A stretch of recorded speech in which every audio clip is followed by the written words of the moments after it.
उत्तर प्रदेश की राजनीति में एक और तमाम राजनीतिक दलों ने कांशीराम की जयंती मनाई, लेकिन इस जयंती को लेकर सियासी घमासान भी देखने को मिला। लखनऊ में आयोजित एक कार्यक्रम में राहुल गांधी ने कांशीराम को भारत रत्न देने की मांग करते हुए कांग्रेस की पुरानी गलतियों का जिक्र किया। इसके बाद बसपा प्रमुख मायावती ने तीखा पलटवार करते हुए कांग्रेस पर दलित विरोधी राजनीति का आरोप तक लगा दिया है।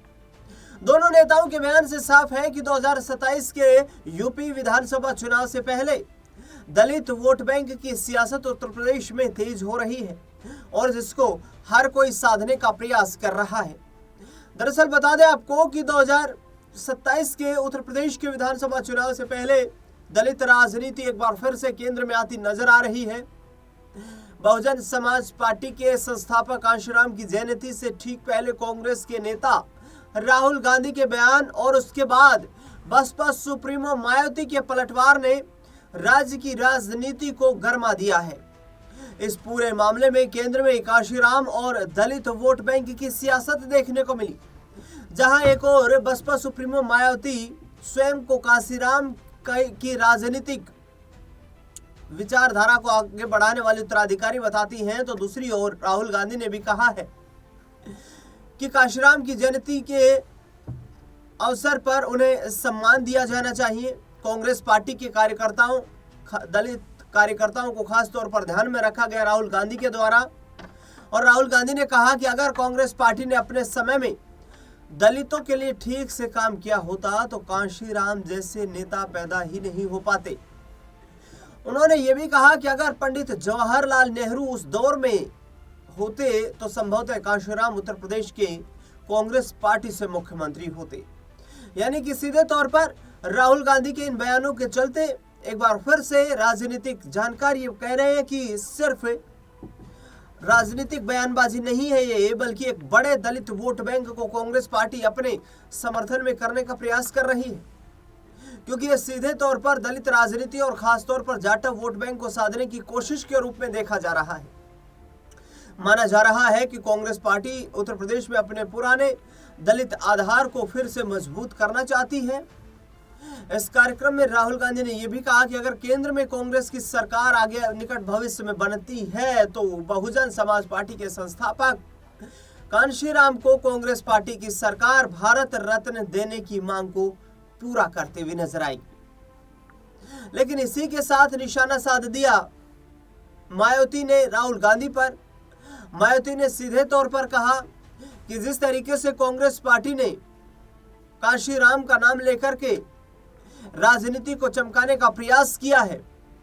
मायावती ने अपने सोशल मीडिया प्लेटफॉर्म एक्स पर एक लंबा पोस्ट लिखते हुए कांग्रेस की नीयत पर सवाल तक खड़े कर दिए। उन्होंने कहा कि कांग्रेस की दलित विरोधी सोच के कारण ही बहुजन समाज पार्टी का गठन करना पड़ा और इसी कारण हमें राजनीति में उतरना पड़ा। राहुल गांधी पर करारा निशाना साधते हुए मायावती ने यह भी कहा कि उत्तर प्रदेश में विधानसभा के चुनावों को देखते हुए इस तरीके की बयानबाजी फिर से विपक्षी दल शुरू करते हुए नजर आ रहे हैं, जिससे कि वोट बैंक उनके पक्ष में आ सके। मायावती ने कहा कि कांग्रेस पार्टी ने कभी भी दलितों के मसीहा और संविधान के शिल्पकार बाबा साहेब भीमराव अंबेडकर को वो सम्मान नहीं दिया जिसके वो हकदार थे। मायावती यही नहीं थमी, उन्होंने आगे और भी गंभीर यहां पर निशाना साधते हुए कांग्रेस पार्टी को निशाने पर लिया, राहुल गांधी को निशाने पर लिया। मायावती ने कहा कि कांग्रेस की सरकार ने लंबे समय तक सत्ता में रहने के बावजूद भी डॉक्टर अंबेडकर को भारत रत्न देने में देरी की है। राहुल गांधी ने लखनऊ में क्या कुछ भाषण दिया कांशीराम की जयंती के उपलक्ष्य में और दलित वोट बैंक को किस तरीके से उन्होंने साधने का प्रयास किया, बयान आपको सुनवाते हैं। कि अंबेडकर जी शिक्षा की बात करते थे,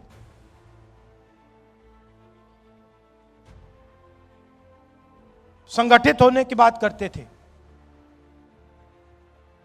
और जब कांशीराम रात में उत्तर प्रदेश में घूमते थे वो पेन लिए घूमते थे और वो कहते थे कि पेन होता है, लिखाई इस साइड से होती है, शाही इस साइड में होती है, निब इस साइड होता है, ऊपर से कवर लग जाता है 15% का, वो कहते थे। और वो ये भी कहते थे कि पेन को ऐसे होना चाहिए कि समाज का फायदा 15% को मिले मगर 85% को भी मिलना चाहिए, उसमें शामिल वो भी होने चाहिए। अब क्या हुआ?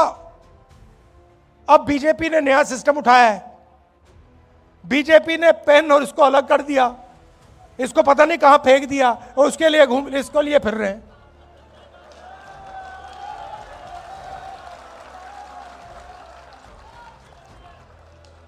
मतलब जो पहले रास्ता था जिस पे हम चल रहे थे और तेजी से चलना था, और उसमें कांग्रेस पार्टी की भी कमियां थी, इसीलिए कांशीराम जी सफल हुए। अगर कांग्रेस पार्टी अपना काम करती तो कांशीराम जी सक्सेस नहीं हो पाते। और मैंने किसी और से एक दिन कह दिया, पता नहीं सही कहा या गलत कहा, मगर अगर जवाहरलाल नेहरू जिंदा होते तो कांशीराम जी कांग्रेस के चीफ मिनिस्टर होते।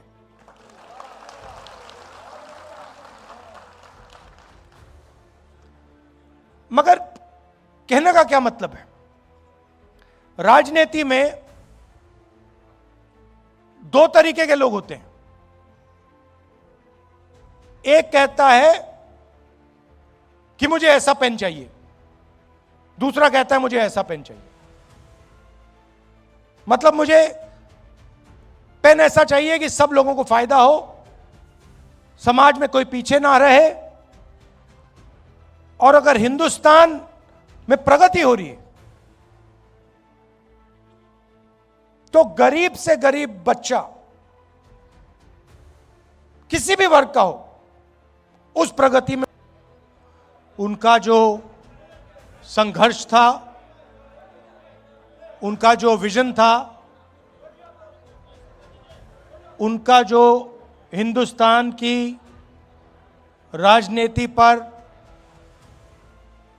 इफेक्ट था, उसको हम याद करते हैं और दिल से उनका धन्यवाद करते हैं।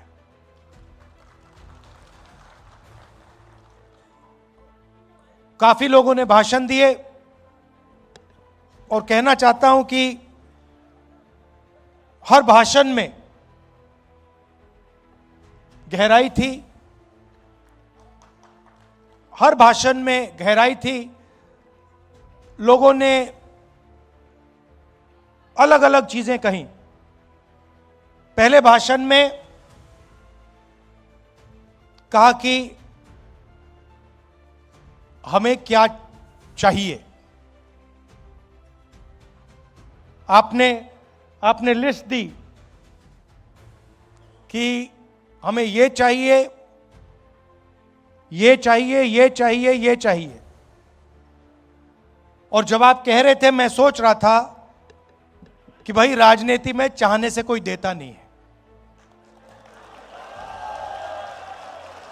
मेरा एक्सपीरियंस है कि भैया जितना आपको चाहना है चाह लो, उसका कोई मतलब नहीं होता। तो मैं ये सोच रहा था, फिर दूसरा भाषण आया और एकदम उन्होंने कहा जो मेरे दिल में दिमाग में सवाल था कि भाई सही है, ये चाहिए, मगर कैसे? उसका जवाब आया, आपने दिया, गौतम जी ने दिया कि जब तक विचारों के लिए नहीं लड़ा जाएगा तब तक कुछ नहीं होने वाला। और मैं आपसे कह देता हूं, ये जो आप नारे लगाते हैं इससे कुछ होता नहीं है। तो ये राहुल गांधी थे जिन्होंने कांशीराम की जयंती के अवसर पर कार्यकर्ताओं को संबोधित किया और उत्तर प्रदेश में संगठन को नए सिरे से एक नई मजबूती देने के लिए संकल्पित भी किया। अब देखना दिलचस्प होगा कि आखिरकार क्या मायावती इंडिया गठबंधन जो कि अपने पक्ष में उन्हें करने के लिए कोशिशें कर रहा है, क्या उस पर सहमति जताती हुई 2027 के विधानसभा चुनाव तक नजर आएंगी। इस खास रिपोर्ट में फिलहाल के लिए इतना।